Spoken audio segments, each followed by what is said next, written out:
Саумағыз қайырлы сағатта мұқтарам миллеттәштер келесі минуттарда республика, Рәсей һәм сетелдерде яшәүсе халқы бұд вәкілдерінің күн үтмешіне байқау яхарбыз. Эфирда Башқұрттар программаға. Тапшыруды әдірләсі ижади түркімесіменен әді Рафиқ Ахматшин сәлемләй. Башта темалар тұрғанда қытқаса.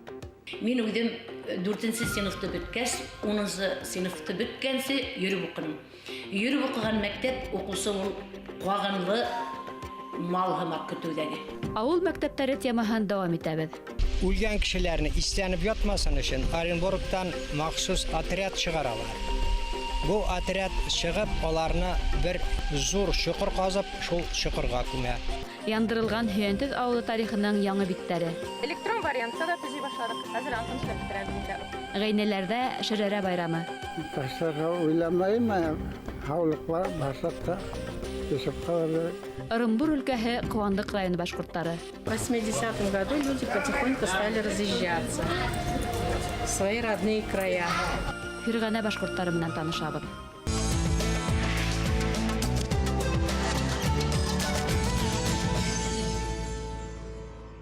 Қайғының қайырғытылған мәктептері төбәкті милли мәғарифке қараш емағатсылық вәкілдер арасында борсылы уята. Оптималлаштыру ғылтауы менен районда башқұрт мәктептерінің ханы қытқартыла, статусы өзгертілі. Қайғының Йосып ауылында көңілхет башланып кеткен уқу елі мәшақаттары менен бәдің қабәрсілерді қыдыққынды. Флюря Ямалетдинова Қайғы районы Йосып ауылының ветеран оқытусыһы. Ол ғұмырының 40 елын балалар оқытуға бағышлаған. Тек неңе хоң бүгін хөрмәт ҡаҙанған мәғариф ветераны хафаға қалған.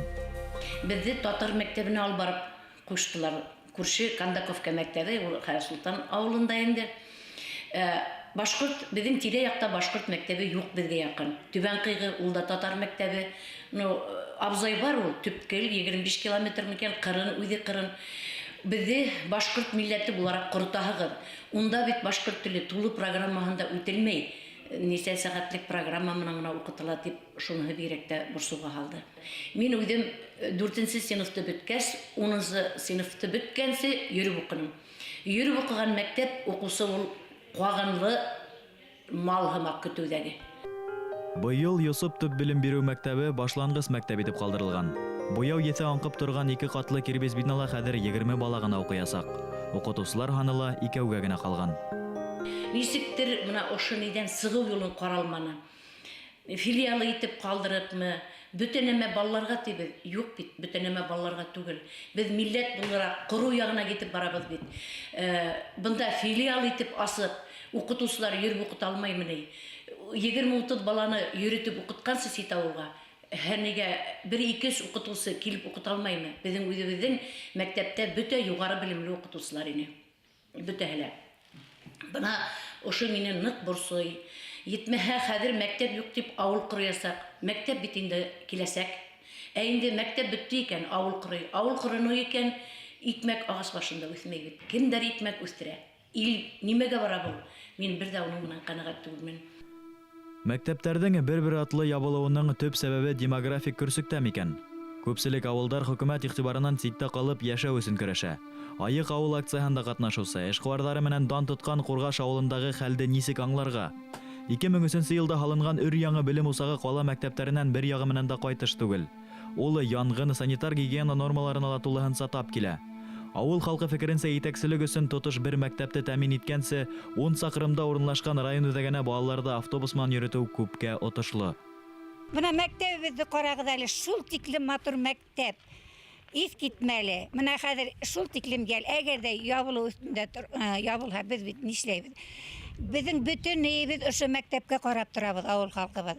9 май булган ошында йыелабыз. Ата-бабаларыбызды искә төшерәбез. Ата-олатайларыбызды без искә төшерәбез бuna ошо нигә карап, һәйкәлгә карап.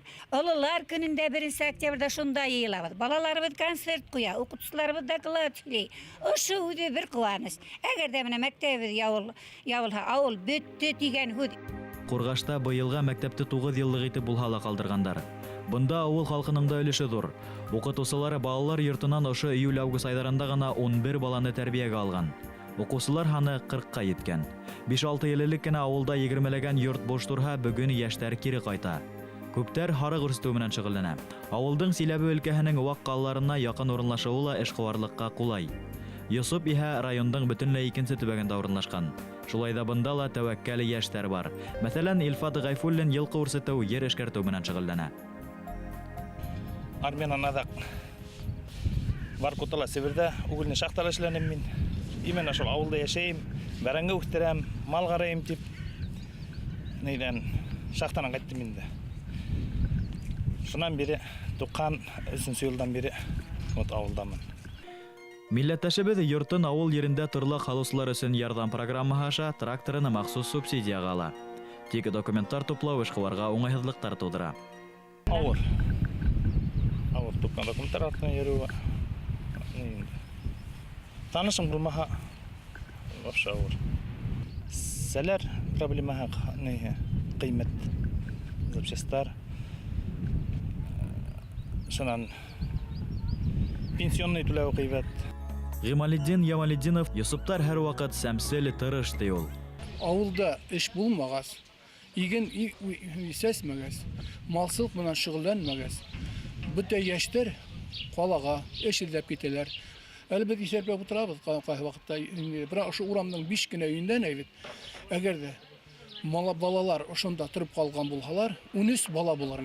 Менә 5 гаиләнән 13 бала укырга йөрүне. Академик Петр Паллас язмаларында сагылыш тапкан.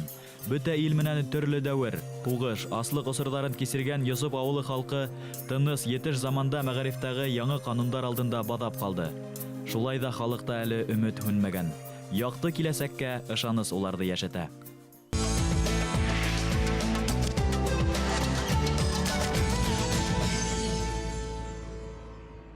Тәфсиләү кылган ай каһәрен үзе белмәһәлә ил белә дип йырлана халык йырында. Канлы Ырымбур экспедиция һәм Һөянтүз фаҗигаһеннән бу аттар үтүгә карамастан яңынан яңа факттар асыклана. Аскын районында яшәүче туган якты өйрәнүче Фирдәт Әхмәдуллин яңарак төбәктең Үршәдә авылыннан нигез халысларның тап Һөянтүздән булуы ихтимал дигән фараз белән сыгыш яһана. Фикрен исбатлап ул төпле дәлилләр дә килтерә.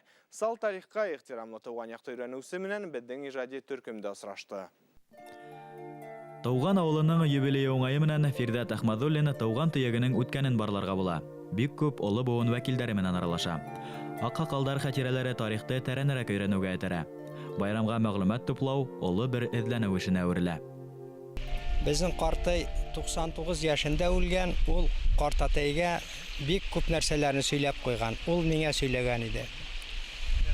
Менә шулар буенча мин булганнарын җыйдым, картатай сөйләгәннәреннән. Аннан соң чынлап та шулай микән дип архивка барып, Уфада Республика дәүләт архивында эшләп, чынлап та аларның сөйләгәне дөрес икәнен мин ышандым. Һәм моннан соң инде чынлап та китап язарга булдым. Китап язганда милләттәшебез был фаҗиганы махсус тикшерүче Америка галиме Элтон Даннеллиның язмаларына игътибар итә. Бездә 100дән артык кеше дисәләр, анда чынлап та америкалылар 500 кеше дип исәплиләр. Булырга мөмкин 500 кешедә. Чөнки Һөянтүз авылының урынына караганда бик зур территорияны биләгән. Һәм анда элек 60 кешегә 60 ир-егеткә бер мәчет төзүчеләр. Менә монда да берничә мулла булган. Һәм иң азакта әле барысында үлеп бетердән алда 2 мулла торып кала. Һәм алардан иң азакта сорау алалар. Һөянтүз авылының ни тиклем зур булуын зыяраттар майданына карап әйтеп була. Беренче зыярат авылы Барсакта булһа, икенчеһе Яу каберлеге дип йөртелгәнендә Тевкилев кырган кешеләр ята. Үлгән кешеләрне истәнеп ятмасын өчен Оренбургтан махсус отряд чыгаралар. Бу отряд чыгып, аларны бер зур чокыр казып, шул чокырга күмә. Һәм бу китапта ул чокырның фотосы бирелгән. Әлеге вакытта да руслар аны саклайлар. Руслар да тимәйләр, агачын да кисмәйләр.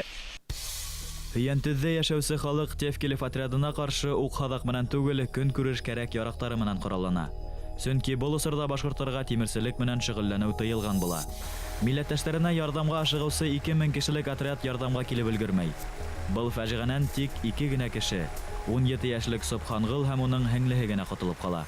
Шул авылда тұрып қалған 2 бала Пермь өлкәсенә Малысарскамы, Мәнтекәй дигән авылгамы барып кышлаганнар һәм яз көне килеп кыз шунда кияүдә тұрып қалған, 18 яшы тулгас егет менә шул урынны сайлап шунда килеп урнашкан. Собхангыл хайлаган ер куе урман шишмәләр белән уратылып алынган була. Уның исеме лә үрге шишмәнән килеп сыккан. Яйлап был тирәгә күрше авылдарда яшәгән башкортлар да күзеп килә башлай. Бу тирәлектә халыклар барысы да башкортлар инде алар. Бары тик Башкортстан безгә башкортча китап бирмәгән. Китап булмаган. Менә шуның өчен без башкортча укымаганбыз, без татарча укыганбыз. Халык яхшы белә. Халык аңлап, без үз телебезне югатмайбыз, үз телебездә сөйләшәбез. Безнең диалект инде үзенә бер төрле тел. Без как бы тыйбы башкортлары да телләр инде безне. Асканы тарих һәм туган якта өйрәнү музее директоры Әнзирә Ганиева якташларына шәҗәрә төзүдә беренче ярдәмчы. Архив документларын табырга, укырга, нәсел агасын төзергә өйрәтүдә һорап мөрәҗәгать итәләр уга. Бүген милләттәшебез Ватан һугышында үз атында Парижга барып итүче 5нче башкорт полкы яугиры Ибраһимов Загафурян бабайның нәселе Нурулла Әхмәтовтың йортына ашыга.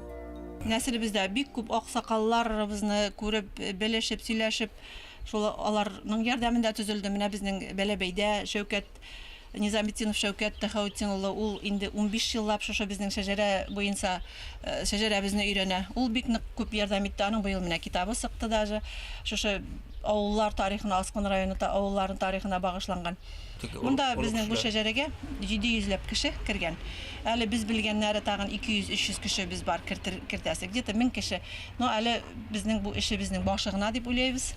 Безнең нәсел 20нче буынга кадәр өйрәндек, булай документлар буенча 14нче буынга кадәр менә. Авылдар тарихында яңа биттәр асыла. Ер менән тигезләнгән Һөянтүз авылы тарихы ла дәвам итә.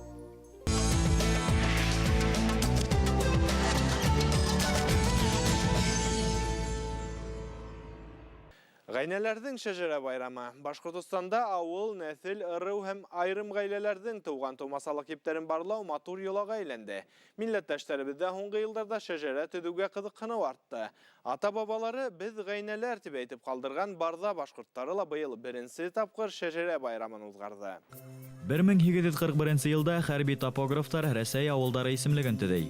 Онда Пермь губернаһы Аса өйәдендә барлыгы 28 башкорт авылы күрһәтелә. Бакса авылы, ягъни Салкау авылы бүген күп милләтле булһа ла, ул Тол елгаһы буенда ултырган төп башкорт авылдарының бере. Үзебез башкорт булсак та, башкорт теле белән кешеләр бик кызыксынып тәбәтмиләр дип әйтәм. Үзләренең кайберләр даже татарда дип яздырып җыйдылар инде үзләрен.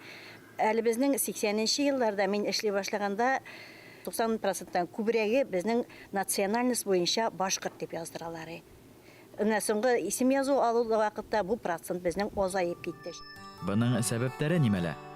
Безнең мәктәпләрдә инде 2 поколение дип әйтәбез инде, 2 татар телендә укытыла укулар. Бездә бер генә ел күрсәтелеп алды. Татарстан безнең телевидение күрсәтә, безнең барда да тапшырулар татар телендә. Радио безнең иртәдән кичкә кадәр татар телендә сөйләшеп тора, шуның йогынтысы булгандыр инде. Тел, лөгат үзгәрер, әмма халыктың һиммәте калыр дигән борынгы акыл ияләре. Бүген Рәсәйдә күп халыкларның теле урыслаша. Урысларның теле инглизләшә барган вакытта ла салкавылдар нәсел нәсәбене барлай асылына кайта. Иш буынга гына информация бар иде. Исхак әтинең карт әтиенә. Аннан соң эзләнә торгач килеп чыкты. Исхак ул 11 баланың берсе генә булып чыкты. Шул 11 баланың барысын да табарга кирәк булды. 10 баланы таптык, ә ул 10 баланың әтисе 4 бер туган булып чыкты. Шулай итеп тагында тирәнгәрәк төштек. Якубның 4 бер туганын таптык. Аларның балаларының һәм оныкларын таптык. Шулай итеп туганнар күп булгач бик тиз җыелды ул. Әйтергә кирәк, май аенда башлаган идем мин аны тиз дип уйлыйм. май айынан августка кадәр менә шулай шәҗәрәне төзеп бетереп, Аллага шөкер, бәйрәмгә өлгертеп, үз кулым белән сызып, агач иттереп ясадым. Һәм шулай ук электрон вариантта да төзи башладык. Хәзер антын эшләп бетерәбез инде. Шулай иттереп без аларны туганнарга таратачакбыз. Безнең балалар 7 буынны барысында беләләр. Безне әле үзебез 7-нчесен белеп бетерелмибез әймә, но безнең оныкларыбыз уже беләләр инде. Бик зур сәҗәрә килеп чыкты безнеке менә. Балтаевтар фамилияһы 1834 елгы халык исәбен алу документларында ла күренә. Был як халкы восстанияларда әүдем катнашкан. 20-нче буат башында Колчак менән Кызыл армия гаскәрләре каты бәрелешә. Авыл эргәһендәге ер-һыу атамалары ла шул хакта һөйләй. Авыл аша Салават Юлаев гаскәрләре үтүе билгеле. 18-нче йөздә якында бакыр ятмалары табыла, рудниклар ачыла. Фирдәвис Хисамиддинованың «Название башкирских населенных пунктов 16-19 веков» дигән китабында телгә алына. Анда Бакчауылга нигез салыну, Бакчауыл искә алына 1713 ел иттереп. Көнүдәк мәсьәләләрдә уртага һалып һөйләште халык был байрамда. Шуныһы шатлыклы күренеш. Касандыр туган җирләрен ташлап, озын акса артыннан сит яктарга сыгып киткән авылдаштар кайта. Атайдары нигезен яңынан кора. Безнең райцентрга бары җитү ерактан автобус. Еще автобус проблема тоже. Автобусында барда райцентрыбыздан алтына бер кенә килә, 4 көннән басар көннән. Клубыбыз тоже бик нык әбәтләп эшләми. Мәктәп безнең мәктәп ябылды. Безнең башлангыч мәктәп барында аны яптылар, так как автобус йөртә башладылар күрше авылга, Файнин авыл дигән авылга. Борындан Мәсетле авылы тирә-юньгә ардаклы шәхесләре менән данлы. Рәсәйдән төрле төбәгеннән кунактар йыелгайны ул көндә. Бездә беренче мәртәбә инде бу шәҗәрә бәйрәм. Бездә күпләр үзләренең шәҗәрәләрен ачыкладылар. Башкортлар икәнлекләрен дә ачыкладылар. Мин үзем дә башкорт нәселеннән инде. Чөнки безнең прапрадедушкалар тоже Башкириядан килеп, башкортлар килеп урнашканнар инде. Мин Илкай заттан, Төбән авылдан булсам да. Менә тарихны актара, даже безнең авылга 300 елдан да күбрәк икәнлеге ачыкланды. Иң беренче килеп башкортлар килеп урнашканнар дип әйткән, ачыш ясадылар инде хәзер. Уверенность булды инде бездә хәзер шын башкорт. Чөнки әйтеп торам бит, татар дип керештеләр инде күбесе. Дөресен генә әйткәндә, мин шушындай бәйрәм бар, шушының төбен ахыры шушылай бар имеш дип бер дә белмәдем. Быел башлап ишеткәс, минем шынлап та исем сыным китте инде. Бик нык аптырашта калдым мен. Байрамда бер авылдың үз буаттан артыграк тарихы бәян ителде. Уның ардаклы шәхесләре, авыл халкының тормышындагы хәл иткес вакыйгалары телгә алынды. Һәм әлбиттә, киләсәктә лә шәҗәрә байрамдары узгаруды йолага әйләндерү теләге яңгыраны.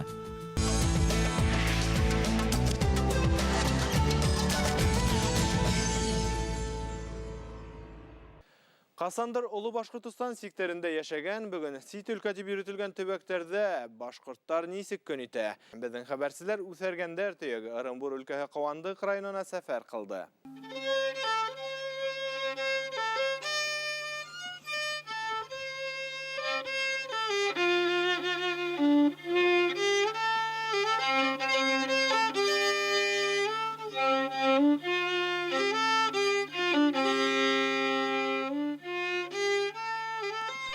Скрипка моңына Хажи Тойгоновтың бар уйһагыштары кушылган.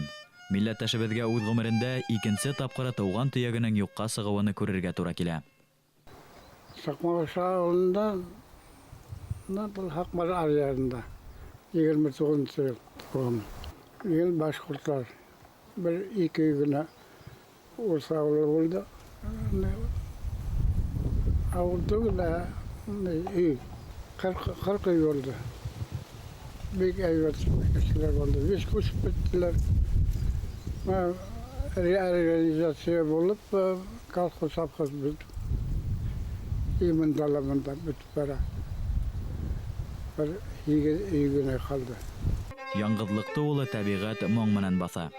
Милләттәшебез туган төягенең тергезелүенә әле ышанысын югалтмаган. Улы малсылык менән шөгыльләнүче эшкуардар гаиләһе Әхмәтьяновтарга зур өмет багалай. Ташларға ойламаймын, пока хаулық бар, барсақта есіп қалар. Естерге іш керек, іш болға, ауыл таралмасын, халқы естерге тарашарын. Кавандык районындагы башкорт авылдарының язмышы әле үтә мөшкел түгел. Милләттәшләребез һуңгы мөмкинлеккә тиклем туган ерен калдырмаска тырыша. Ир-егетләр ситлә эшләһә лә, хатындары, балалары авылда кала. Ләкин һуңгы гасырда мәктәптәр ябылу сәбәпле кайһы бер яшьләр гаиләләре менән күсеп китергә мәҗбүр булган. Күп мәктәпләрде яба башландылар. Ябалар башкорт авылларындагы мәктәпләр ябылды, кыскартылды. Әгәр дә Сурай авылында Октябрьский средняя школа 11 класска булса, хәзерге вакытта 9 класс кына калды. Башкорт теле унда була торгайны 6 сәгать, 4 сәгать калдырдылар. Хәзер 3 сәгать кына аны укыталар 9 класска тиклем. Имәнтәмәг авылында башкорт мәктәбен вообще яптылар. Хотя бы 4 класска тиклем калдырырга була иде, калдырмай яптылар. Бер газель койдылар, чтобы алып йөрүгә икенче авылга 4 километр балалар кай вакытта яяу йөриләр, кай вакытта газель белән йөриләр. Быел гына кыен хәл булды. Ишмуратта 9 класска тиклем укыган мәктәп, укыткан мәктәпте яптылар. Унда таптада башкорт авылы япкан вакытта мәктәптә 62 бала ханы бар иде. Мына Ялнайыр авылында мәктәпте вообще яптылар, унда чисто тоже башкорт авылы. Районда башкорттар хан буенча урыстардан кала икенче урында тора. 20 елдан ашу курылтай эшләй. Улар Башкортстан менән бәйләнеш тота. Республикала узган төрле конкурс фестивальдәрдә әүдем катнаша. Куандык калаһының Актирмә милли мәдәни үзәге рәисе Мансур Каватов үзе төшергән картиналары менән берничә тапкыр Өфө күргәзмәләрендә катнашкан. Ошо картиналарда мен кадларды төшердем инде. Кураган буенча инде елга кураган түгән бидә бар. Накадлар йөренде. Бераз шул выставканы өдәбедән Артай авылының школында эшләгән бер выставка. Шунда бер хатын килделәр, әйтә, "Бу бит менин кадларым" ди, таныла.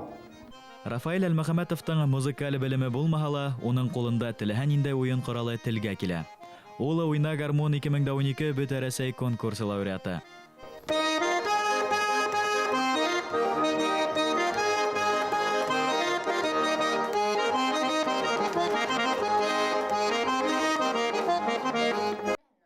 Башкорт көйі, ол өдебіздің көйі, который вообще bütün көйден отличается.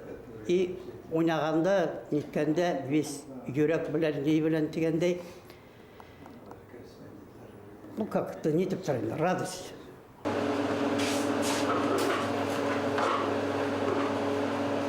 Үдешмәкәр сәнгать һәләте менән генә түгел, татыллык, тәвәккәллек менән дә алдыра куандык башкортлары.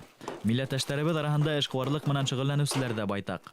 Мәсәлән, Рәшит Туктагыловтың икмәк бешерү цехы бар. Ул yetişтергән товар районның 300-гә якын магазинында һатыла. Ну, надо как стремиться не количество, а сначала качество. Качество будет, и избыт будет, и все будет, и в бизнесе будет хорошо. Здесь только так, потому что конкуренция идет. У нас сколько пекарен? Сейчас было 8 пекарен, сейчас 4 пекарни закрылись. Атаба yerində нык басып тора куандык башкортлары. Улар бердәм тату булулары менән үрнәк һәм өлгө.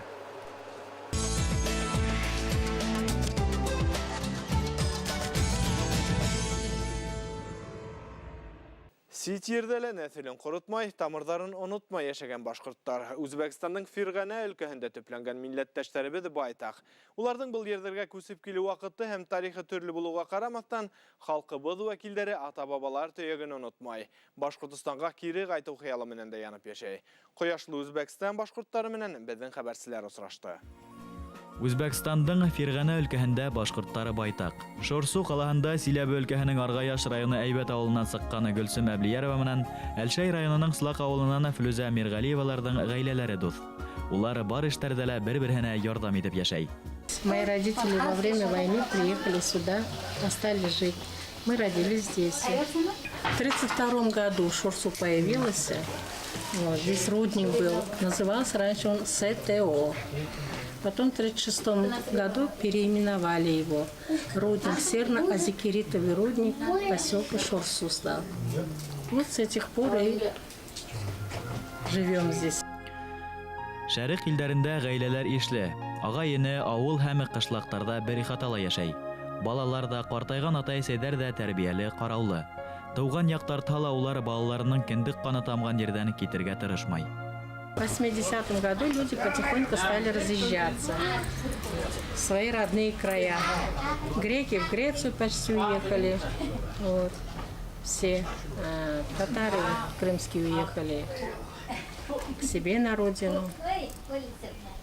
Все разъехались, короче. Ну и наши сородичи тоже, да? Наши сородичи тоже, да, уехали. Кто в Башкирии, кто в Татарии уехал. Әблияровтар гаиләһендә 3 улы, 1 кыз үскән. Барыһы ла укыган, белем алган, һөнәрләре бар. Әхмәт һәм Әлим төзелештә иретеп ябыштыручылар. Өченчеһе Мәскәүдә эшләй. Кызлары Мәдинә Кокант башкорты менән гаилә корган. Әлим Зиләбе калаһында берничә ел эшләгән, хәзер Өфөгә барырга ина. Akam Ufaga ketyaptilar. Mana ish yo'qligi sababli Ufaga borib, Rossiyada ishlab, uy-joyini qurilishlar qiladi. Xudo xolasa qurilishlar qilib. Сит ердә лә тамырларын онытмай, нәсел корытмай яшәй Фиргана башкортлары. Һәм әлбәттә, уларның һәр береһе йөрәгендә Башкортстан дигән илде йөритә.